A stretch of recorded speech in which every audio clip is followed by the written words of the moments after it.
Exhaust valves that let off a little steam.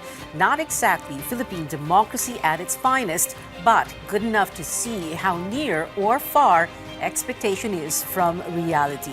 That exhaust valve ever so slowly opened on the first day of the campaign, 90 days before Election Day for national candidates, just like today, February 8, and 60 days for local. And that which will ever be so slowly closed, although not completely, on May 9, 2022. We are about to go on an adventure, never before taken, a road never before trodden. For even if elections are just like the usual, there are still things we will see and hear in this uniquely Filipino horse race, this joust, this cockfight that we won't see anywhere or anytime else.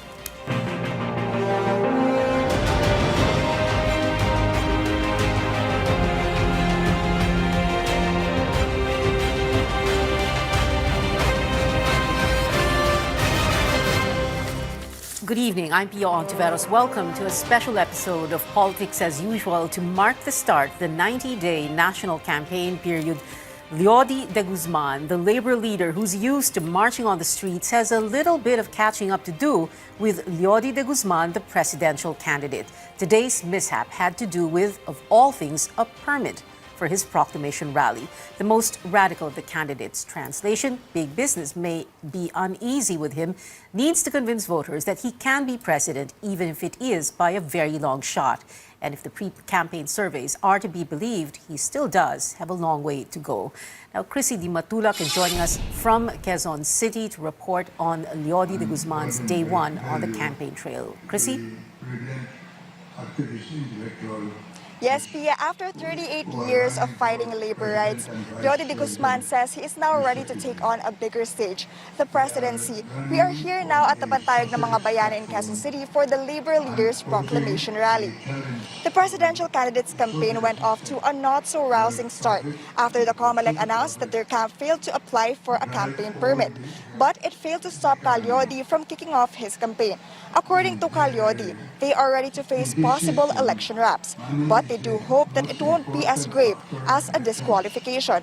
More than 1,500 supporters from labor, environment, and transport sectors attended the rally.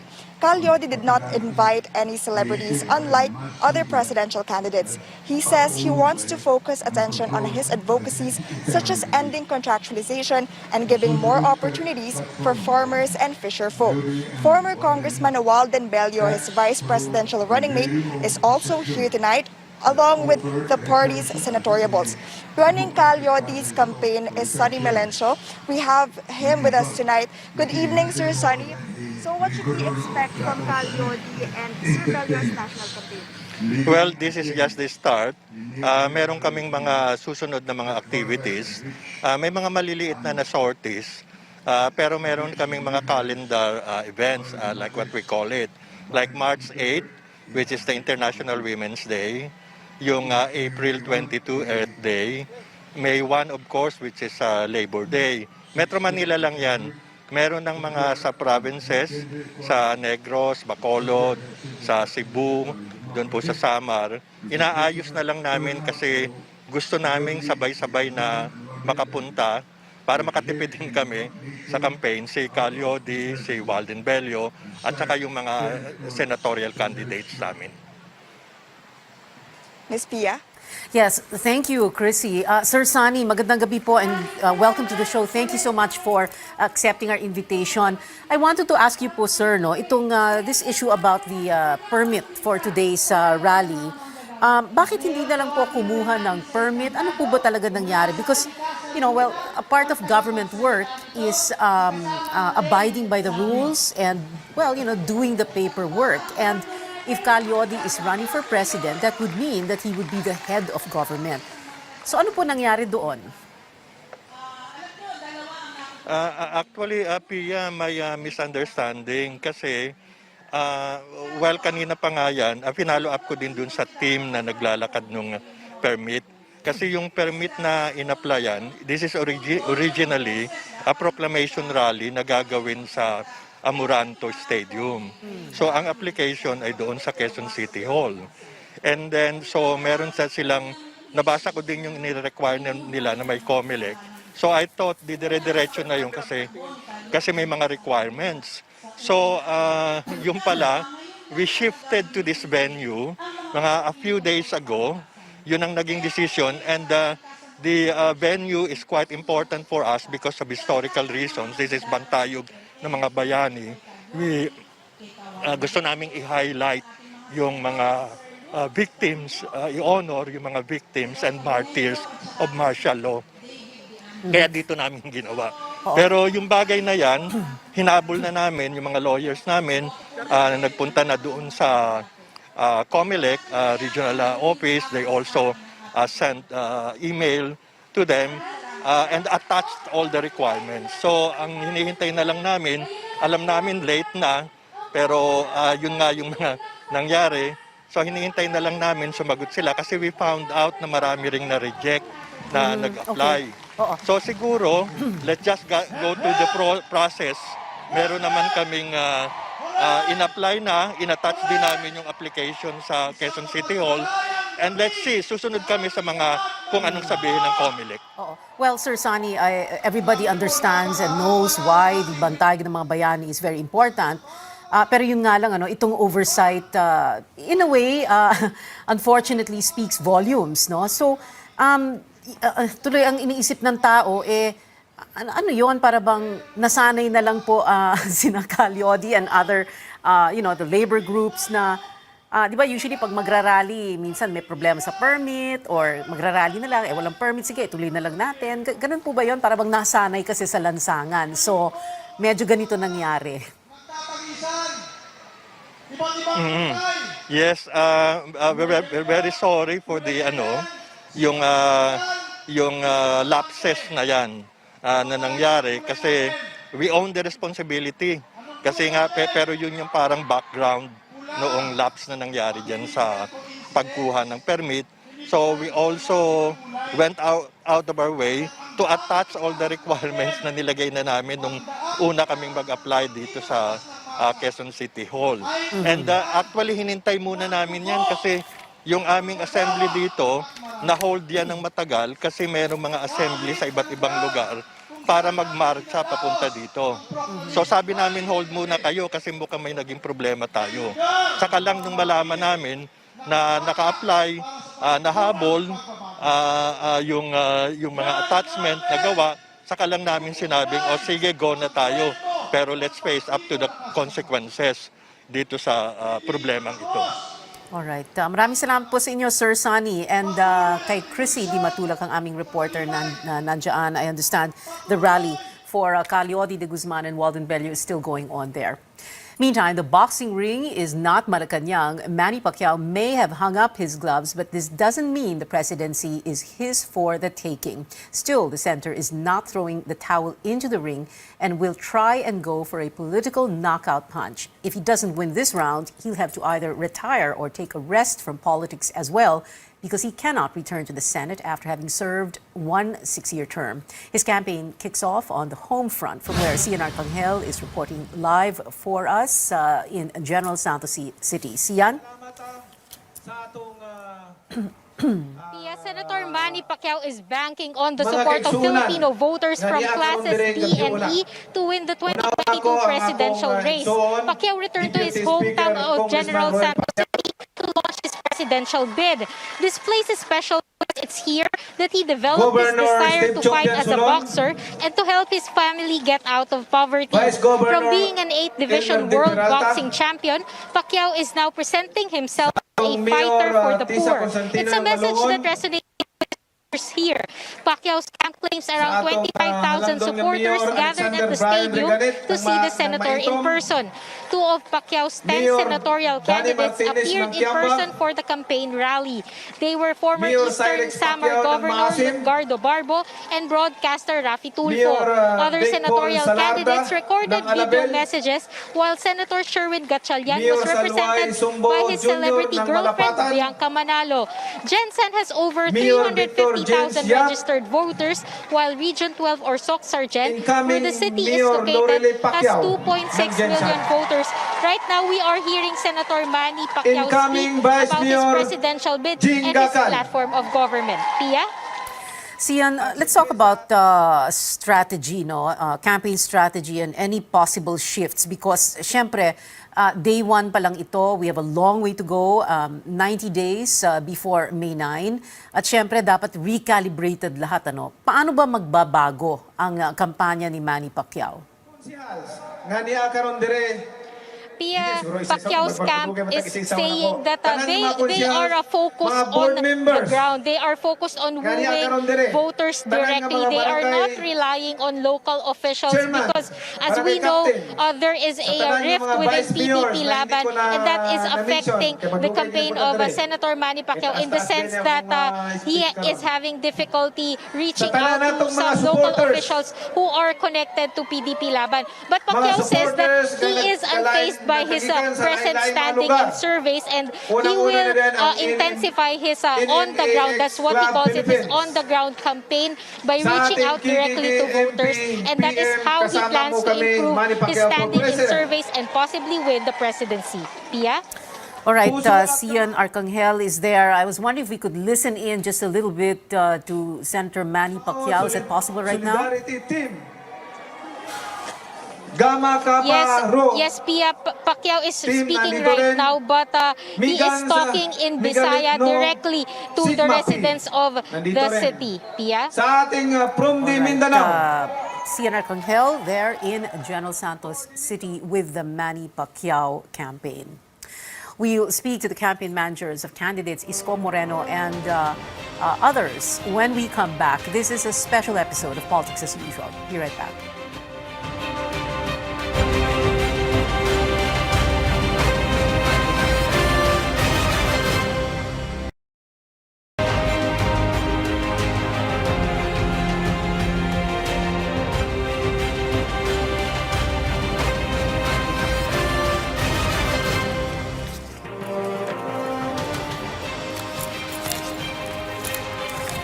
Welcome back to a special episode of Politics as Usual. We are going to be showing the live point of Isko Moreno's proclamation rally in the city of Manila, in the nation's capital, in just a bit.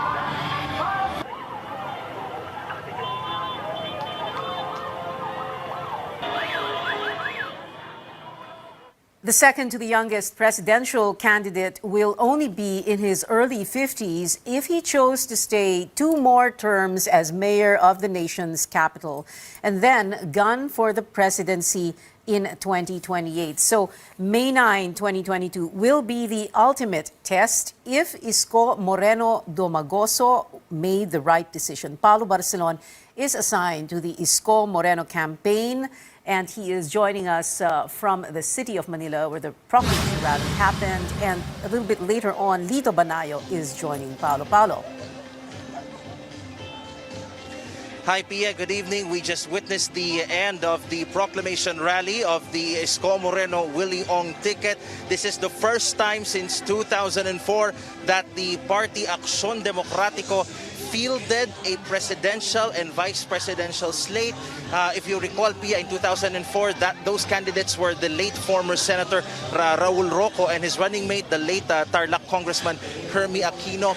We interviewed the Mayor Isko earlier today, Pia, and he said that he chose Manila because this is representative of Kilometer Zero. This is the reference point for all the kilometers or the distances that we see in the country. And for Mayor Isko earlier, he said that this city, the city of Manila, the city that gave him a chance to become its chief executive, it's only fitting for him to start his bid for the presidency and to have Manila as his very own kilometer zero. The entire day, the Moreno-Ong tandem was filled with activities. They had a mass earlier in the morning, and they also participated in a motorcade which lasted for almost 8 hours. They started in the morning and they arrived here around past 5 in the afternoon. And you talk about symbolism. You asked me, Pia, about symbolism. There are so many symbolisms in this proclamation rally. For instance, we are at the Kartilya ng Katipunan, one of the first places that Manila Mayor Isko Moreno ordered cleaned when he took office in 2019. Now this is the venue for his kickoff for the presidential bid. And speaking of presidential bid, we had people endorsing him. We're talking about Taguig City Mayor Lino Cayetano, the sibling of two key members of the Cayetano family who are aligned with the administration, former House Speaker and current Taguig Representative Alan Cayetano, who's also running for the Senate, and his sibling, Senator Pia Cayetano. We also saw earlier House Deputy Speaker PJ Garcia, who is also Secretary General of the One Cebu Party, expressing support for Mayor Isko. And you're hearing right now the song Posible by River Maya. A slightly different arrangement was done by the singer Jimmy Antiporda. The term posible, Pia, is one of the things that Mayor Isko asks people whenever he's on listening tours. He asks them, posible ba? Kaya ba? Is it possible? Is it something doable? And usually people answers with naman. So that's a testament to how much Mayor Isko tried to relate to the people that he wants to relate, and that's also the type of response that he gets, no, from his supporters whenever they are on campaign tours or in the listening tours before the campaign period started. Now I have with me, Pia, the chief strategist of Team Isko Moreno, the one and only Ambassador Lito Banayo, who's joining us tonight. Manong Lito, magandang gabi po sa inyo. My first question, or my question would be, what's your assessment on day one of the campaign of Team Isko? Awesome. I really didn't expect that number of people. What was planned to be a 4-hour to 5-hour journey from Santo Niño Cathedral in Tondo to Manila City Hall and the Kartilya ng Katipunan went past 8 hours with thousands and thousands of people lining up the streets, cheering him wildly. It's beyond our own expectations. And the level of support that we saw here at the Kartilya ng Katipunan from people we did not expect. For instance, Secretary John Castricciones, who is not only a founding director of MRRD, which initiated President Rodrigo Duterte's journey to the presidency, just called 2 nights before and said, can he be invited to this proclamation rally?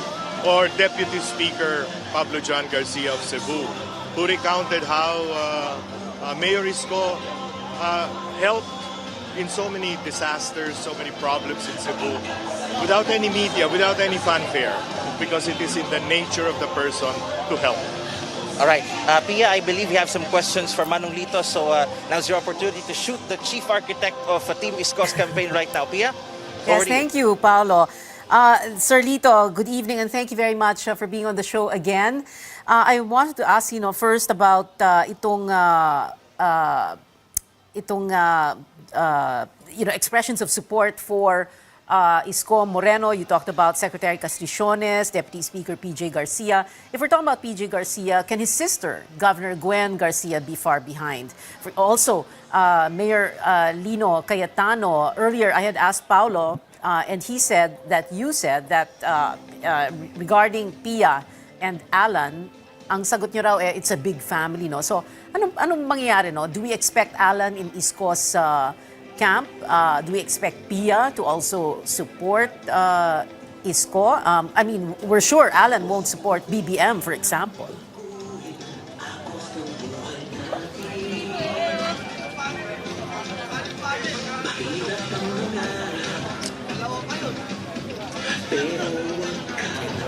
Congressman Dani, who's also going to run for mayor next time. And it's a family matter, and we will be talking with him when he gets back in about 2 weeks or so. The level of support has been rather slow in coming, but sure. I mean, it's not as if this campaign ran on overheated engines, no? As in 60%, 54%, 51%, no? Because when it overheats, no, then you will see avalanche of people transferring, switching to Isko Moreno. Switching, you're talking about switching.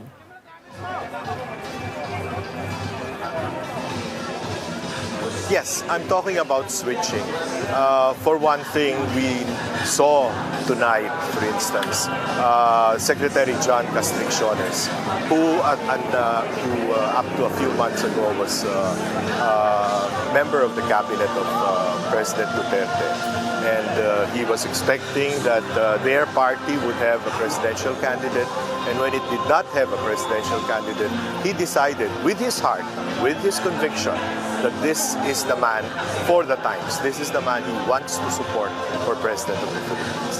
There will be many more in the coming days, no? As people begin to realize that it's not about pinwheels, no?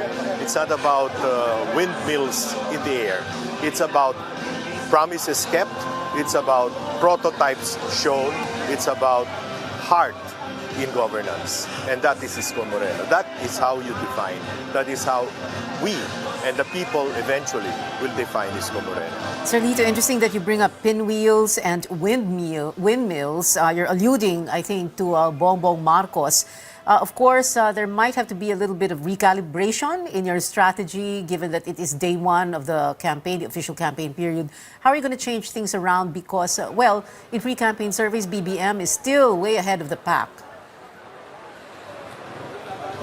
Yes, but I've seen such contests in the past. No, I remember, for instance, when we were still egging then Mayor Rodrigo Roa Duterte to run for president.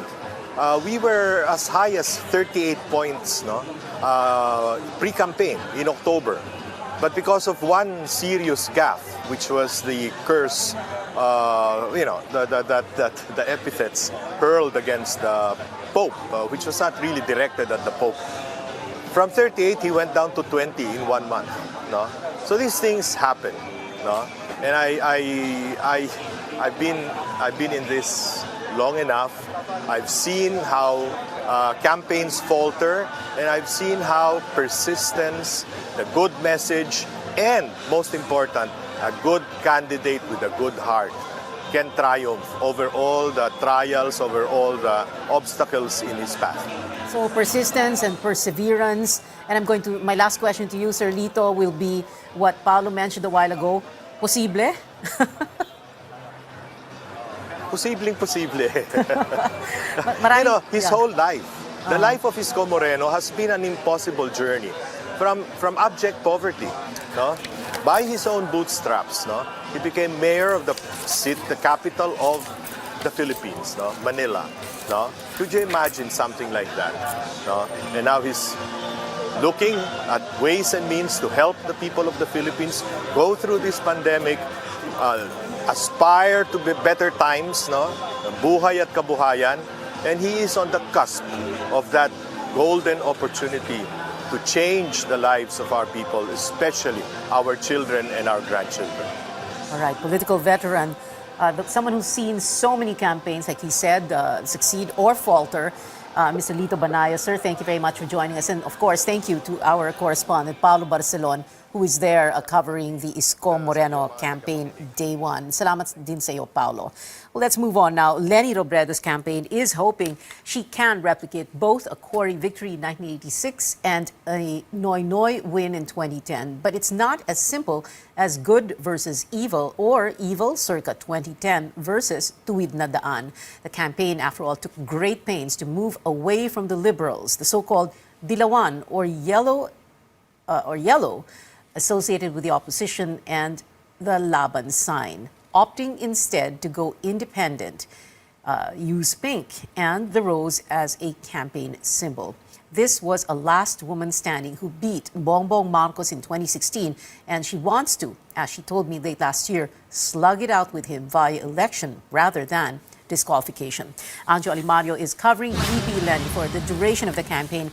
He and Barry Gutierrez, campaign spokesman, joining us from Naga City, Camarines Sur, where Lenny comes from and where she hopes she can count on a never-before-heard-of solid Bicol vote. A play, if you will, on the vaunted solid North that every Marcos relied on to win. Anjo? Pia, the Vice President, is looking to Bicolanos joining millions of Filipinos nationwide to deliver and elect the last woman standing as the third Lady President of the Philippines. The so-called Pink Revolution is on, and it begins here in Naga City. Now, as you can see behind me, thousands of supporters show up here at Plaza Quezon, upbeat and energized to make history. The mood is festive and hopeful. And one thing you'll notice here is the mix of supporters, except for some who wore similar shirts. Many wore different shades of pink, carrying their own campaign paraphernalia. Like they express love and respect for Robredo. And if today would be a preview of the Lenny Kiko campaign in the coming days, weeks, and months, it will be tedious and strategic. Now, as what supporters say, tao sa tao, kwento sa kwento, that's how the elections will be won by the Lenny Kiko tandem. Robredo appeals to supporters to convert more so-called kakampings, be more reasonable, and be more patient, always reminding them mas radikal ang magmahal. In the past months, we've been covering her since she formalized her candidacy back in October. Not once did she read from a prepared speech. It's all her. She made it a point to say how she feels at that particular moment. She wants to make her speeches personal, hoping her message won't fall on deaf ears. Yes, she is a distant second in pre-election surveys, but she isn't faced. She said she's been in this situation before. She overcame what she thought was impossible, from 1% to vice president. And she boasts of her track record as her receipts, her resibo to the people. That's why she dared to pledge angat gobyernong tapat, angat buhay lahat. And today, she ends her proclamation speech by saying, tara na, ipanalo na natin ito. And with me right now, Pia, joining me, is the spokesperson of Vice President and Presidential Candidate Lenny Robredo. Good evening, sir. Good evening, Anjo. Good evening, Pia. Sir, it's a great night. Concert, parang concert tayo ng River Maya kanina. But sir, with the overwhelming support of supporters and social media painted in pink, how will you sustain this kind of momentum? Well, really, it's the people's campaign. That's what she's been talking about since day one. It's how we've been attempting to match the money and machinery of other candidates through the sheer volunteerism, energy, and enthusiasm of our own volunteers. And today's launch here in Naga is, indicative of that. It's a reflection of how the campaign will look like. Young, energetic, very hopeful, and, very full of enthusiasm for what can be done. The possibilities of hope and the possibilities of good governance that Lady Robredo stands for. All right, sorry. Now I'll turn you over to Pia for more questions. Pia? Yeah, Barry, hi, good evening. Thank you very much for coming on the show. I wanted to ask, kasi kanina may report si Anjo about the possibility of going up north. So, syempre, ang tanong ng lahat, kailan ba pupunta si Lenny sa Ilocos? Wala pa. It's something that we will probably do later in the campaign. But right now, we are still focusing on the areas where we probably have a better chance of getting a larger percentage of the vote. So the launch is in Naga per bailiwick, and in the next few days and weeks, probably we'll be focusing on areas where she had a fairly strong showing in 2016. But definitely, a visit to Ilocos will be on the agenda at some point. Oh. Yung report ni Anjo nung isang araw, kahapon ata yun, Anjo, yung pinag-uusapan itong so-called the Bicolano vote, meron ba talagang ganoon? Or will this election, will the May 9 election, be the test kung meron ngang isang Bicolano vote? Is that possible? And medyo, syempre, aminin na natin, Barry, di ba? Nakakaya naman kapag hindi nag-number 1 si Lenny sa Bicol, di ba? Yes. Well, that's true, but we are completely confident that she will get the overwhelming level of support in Bicol that she got in the 2016 elections. Remember, in 2016, she was not the only Bicolano candidate running for vice president, but she ended up winning the entire Bicol region, all the provinces in the Bicol region, by around 60%. So we feel that this time around, she's the only Bicol candidate running for president. She has the chance to become the first Bicolano to be elected to Malacanang. So we expect a much higher level of support, a much higher turnout for her this time around. And if the support of local politicians, if the support of various people's organizations and ordinary citizens today and all the other days she has actually been here over the past few weeks is any indication, then we're well on our way to actually achieving that come the May election. Well, it's always good for any politically astute observer to make that comparison between 2022 and the last national election, 2016. However, what we have here today is a Bongbong Marcos candidacy that is way ahead of the pack. 53%, etc.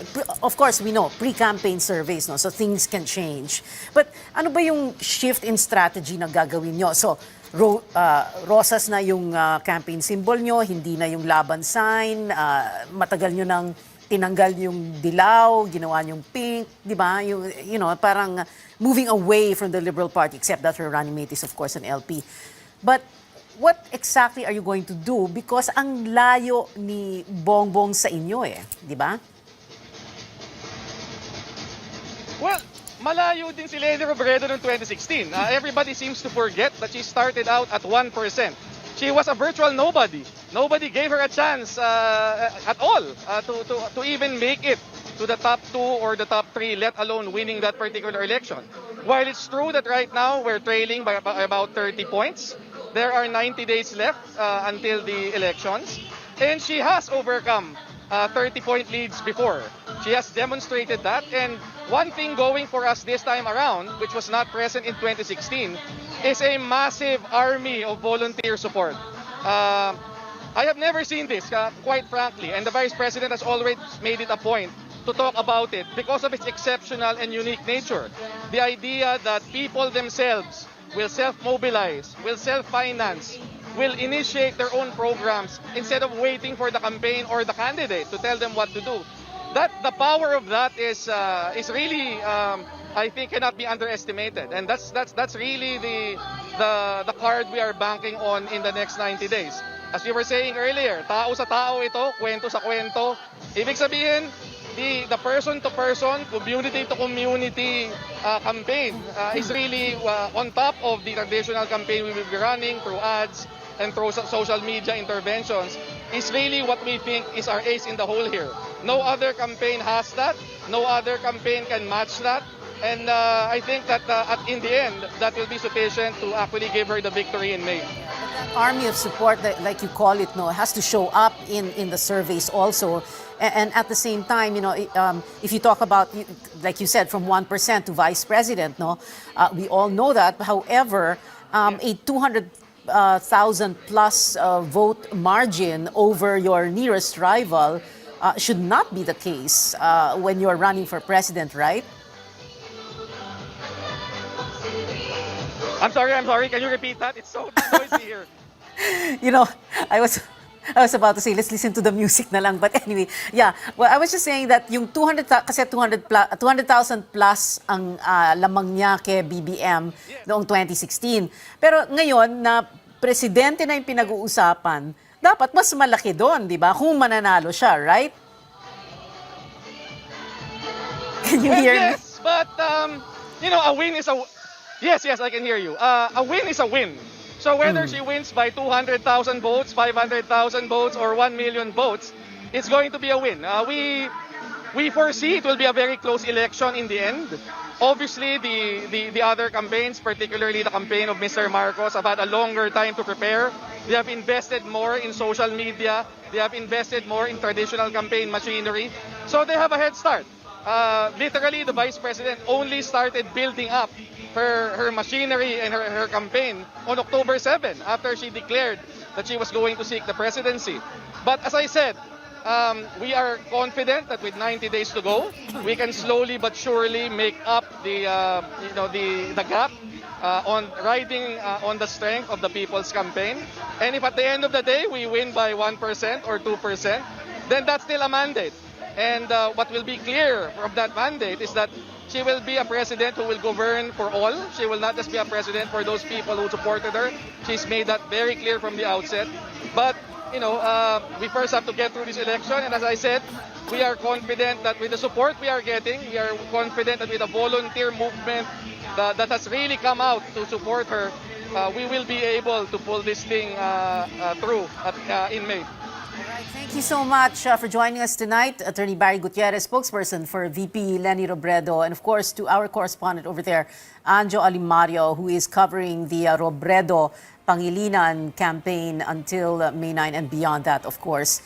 We're going to have to take a quick break, but very quickly now, I just wanted to say that we did invite all, apart from our reporters, of course, reporting, we did invite campaign spokespersons for each of the campaigns. And as you've seen, we've already spoken to Sonny Melencio for Calyodi de Guzman, Lito Banayo for Isko Moreno, Barry Gutierrez for Leni Robredo. We're going to be speaking to Ronnie Puno also for Ping Lacson. And we did invite a representative from Bongbong Marcos's camp, but we're not sure that we can get to speak to one of them. But we do have our reporters on the ground. We're going to be taking a very quick break. This is Politics as Usual, a special episode to mark the first day, day one, of the national campaign for the May 9, 2022 elections. Be right back.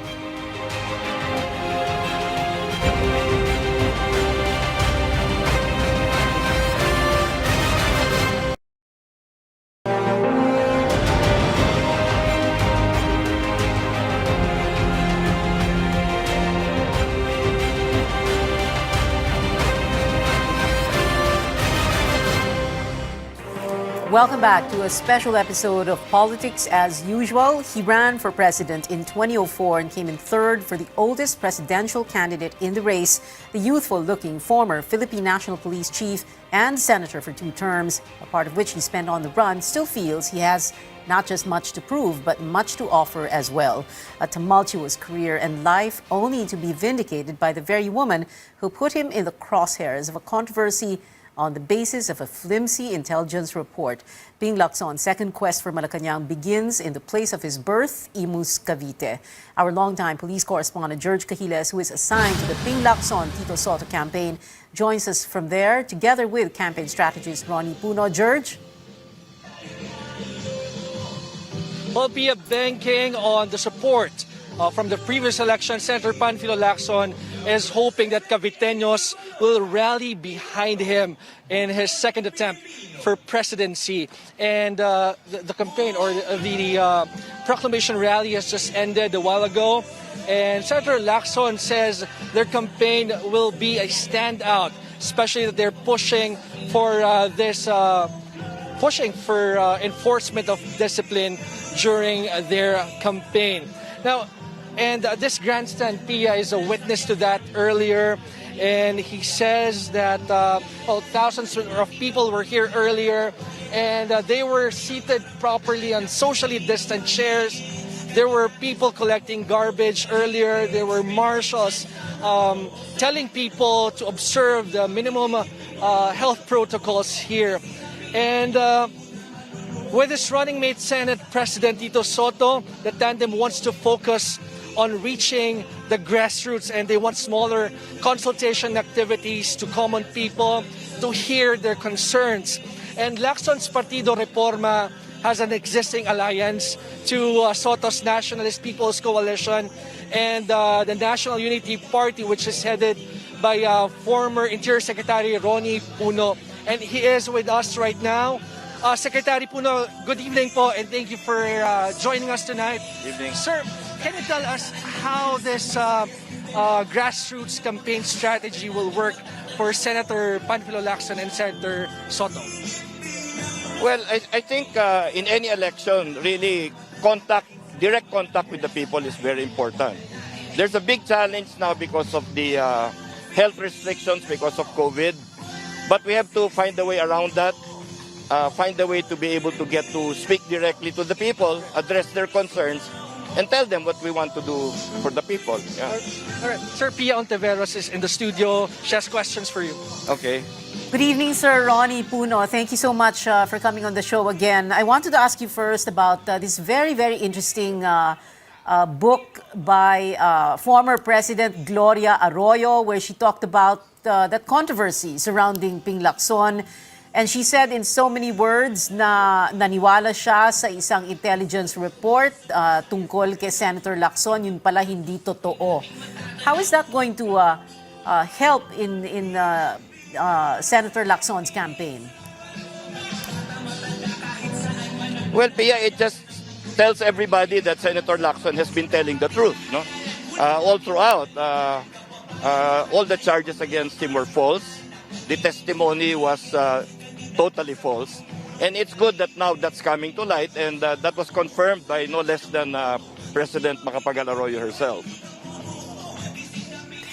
Sir, I also wanted to ask you about Cavite. Earlier, George was talking about how Cavite, is it going to carry Ping Lacson or not? What are the chances? Because the governor there doesn't seem to believe that Cavite, that province with what, an estimated 2 million voters, can go for Ping? You know, this phenomenon of native son voting, no, everybody always doubts it before an election, but when elections come around, really, that really proves to be the case all the time. Ping Lacson has always been number 1 or number 2 here, if I'm not mistaken, in Cavite, in all of his runs for the Senate.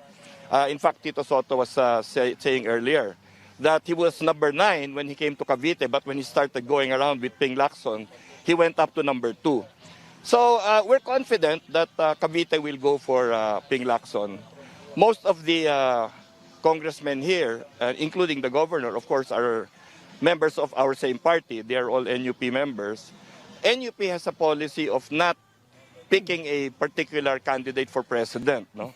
But I feel that over time, because he is a native son, and because they are all, cut and dried public servants here in Cavite, I'm pretty sure that they're going to rally behind Ping Lacson when elections come around. Well, kanina nga lang kausap po natin si Barry Gutierrez of the Lenny Robredo camp, and I was telling him when it comes to the Bicol vote na nakakaya naman pag hindi nag-number 1 si Lenny. So I suppose ganyan din ang sasabihin natin about Ping. No? Nakakaya naman pag hindi pa siya nag-number 1 sa Cavite, and at least an honorable showing in Region 4 in Calabarzon. But also, Sir Ronnie, no, we have of course Bongbong Marcos still number 1 in the campaign service. Ang layo niya sa lahat ng iba pang kandidato.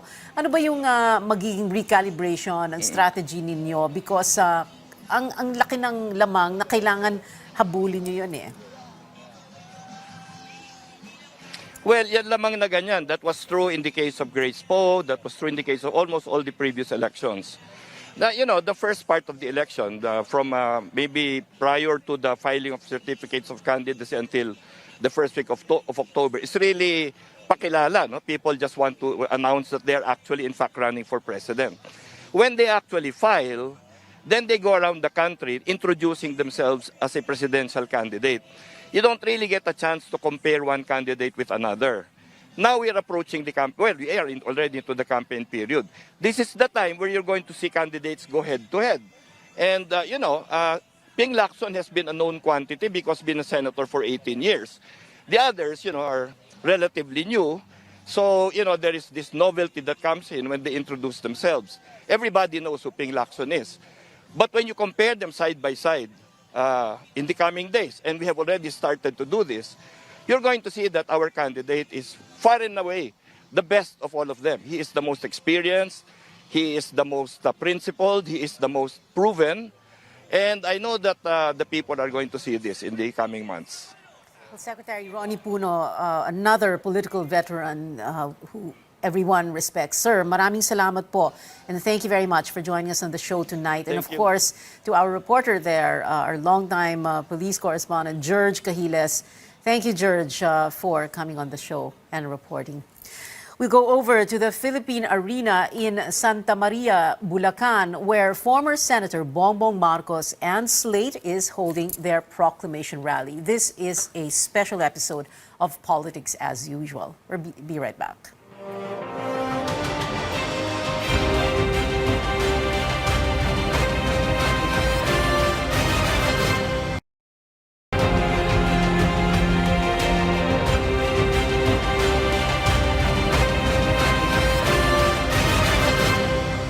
Welcome back. You're watching a special episode of Politics as Usual. It is day one of the national campaign for the May 2022 elections.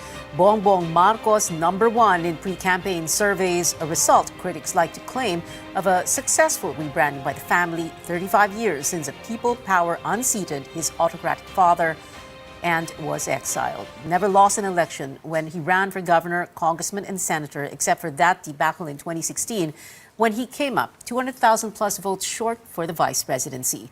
Marcos and his running mate Sara Duterte and their senatorial slate in the 55,000 capacity Iglesia ni Cristo-owned Philippine Arena in Santa Maria, Bulacan. Rex Remito joins us from there together with the Unity team. Hindi pala kasama si Benher, sayang. Well, Rex Remito is still there with us. Rex, ano ba nangyari dyan? Well, it feels like a concert with immense production, and even actress Toni Gonzaga hosting the event. She became controversial when she interviewed Marcos last September 2021. Various singers and rappers even performed on a stage during the rally. Even former presidential spokesperson Harry Roque was all out during his dance number. And organizers are saying that about more than 20,000 attended the event. And attendees have to line up for their tickets before they can enter the arena. Some of them have been here as early as 9 a.m., braving the hot weather. But apart from all the vibe, lights, and sounds, political analyst Dennis Coronacion sees this as a campaign tactic by the Unity Team Alliance. Take note that the Philippine Arena is owned by Iglesia ni Cristo, known for commanding its members to vote for candidates their leaders are endorsing. Parang iniintay dito that there's some kind of endorsement by Iglesia ni Cristo of the two candidates. Coronacion also says it could also be a way for the Unity Team Alliance to court the INC because using the giant arena would also mean revenues for the religious group. On the selection of their senatorial bets, he says it's based on their winnability rather than principles or platforms since they're coming from familiar names in Philippine politics. So what's next for the BBM Sara campaign?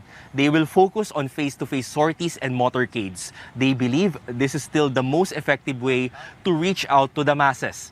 They will only campaign in areas under COVID-19 alert levels 1 or 2. Marcos's National Campaign Manager Benher Abalos also says that the presidential candidate will attend those debates that are sanctioned by the Commission on Elections. The Marcos earlier drew flack from netizens for skipping some of the one-on-one interviews and debates of different institutions. Back to you. Rex, let's start with the number of people there at the Philippine Arena. So 55,000 ang capacity, and the campaign had already said hanggang kalahati lang ang gagawin nila dahil nga sa IATF regulations. Are you in any way able to estimate, do a crowd estimate? How many people were there? Napuno ba nila yung kalahati ng Philippine Arena? Well, according to organizers, umabot daw ng 25,000 yung crowd kasi makikita naman daw na napuno mula taas hanggang baba. Kalahati lang ito nung 50,000 na capacity ng arena kasi kailangan nilang i-observe yung physical distancing measures ng health department. Pero syempre, aalamin pa rin natin sa authorities kung ilan talaga yung naging bilang ng tao sa loob. But so far, makikita naman even sa videos na napuno yung loob ng arena. And would you know, Rex, kung if this was paid for or was it given or allowed for use for free? Well, there's no much discussion coming from either the BBM or the Sara camp in terms of paano nila na nakuha itong Philippine Arena, no? When we're asking them kung is it like sponsored by the INC or did they pay the INC, they're saying that they're not in duty to disclose any of those details. But one thing is for sure is that according nga dun sa mga political analysts, it's a matter of show of force, and at the same time, it's also a matter of implying that maybe they're backing Iglesia ni Cristo or they're being backed by Iglesia ni Cristo. Huling tanong na lang Yeah. sa iyo, Rex. This question kasi should have been for Benher Abalos himself, but we understand he can't make it. But I wanted to ask you, and by the way, talagang pang-concert yung setup nilang ganda, pati ilaw maganda. But anyway, Rex, I wanted to ask you, kasi kanina ang tanong ko sa ibang kampo, ano ba yung kailangan nilang gawin? Ano bang recalibration sa campaign strategy yung gagawin nila? Dahil kailangan nilang habulin si BBM, di ba? Dahil sobrang layon niya. So ang tanong ngayon para sa BBM Sara camp is how do they protect that lead? What are they going to do para at the end of the day, by May 9, 2022, number 1 pa rin si BBM? Anong kailangan nilang gawin to protect that lead? Well, sa lahat kasi ng mga teams ng candidates, no, kumbaga sila lang yung mas mahigpit in terms of interviews, sila yung hindi masyadong nag-grant ng interviews, sila rin yung hindi masyadong nagpapa-interview kapag may request during sorties, and at the same time, pili rin yung pag-attend nila sa mga interviews. For example, ang mas gusto raw nilang atinan ay yung mga one-on-one interviews kasi mas madidiscuss daw, especially ni Marcos, yung kanyang platforms. Pero kapag debates daw, ay kumbaga limitado yung oras. Yun yung kanilang dahilan. Pero ayon nga rin kay Coronasyon, nung tinanong ko to, ay posibleng tactic din ito, no, para yun nga, less talk, less mistake, especially that they're the number 1, so they have more to lose than any of the other candidates. Pero sayang pag hindi siya sumama sa debate. I remember the vice presidential debate. Our vice presidential debate in 2016. Well, he did quite well and is a very popular guest during that debate. Well, anyway, thank you so much, Rex Remito, our correspondent, and he's going to be covering the Bongbong Marcos Sara Duterte campaign for the entire duration of the campaign for the May 9, 2022 elections. Now, we've been told before, don't talk politics at the dinner table or at a family reunion or in Viber groups and risk digital warfare. But we can talk about it here at this table on this show, your weekly political appointment fix, politics as usual. I'm Pia Ontiveros. Thanks for watching our special episode tonight. See you back here next Tuesday, 8:30 p.m.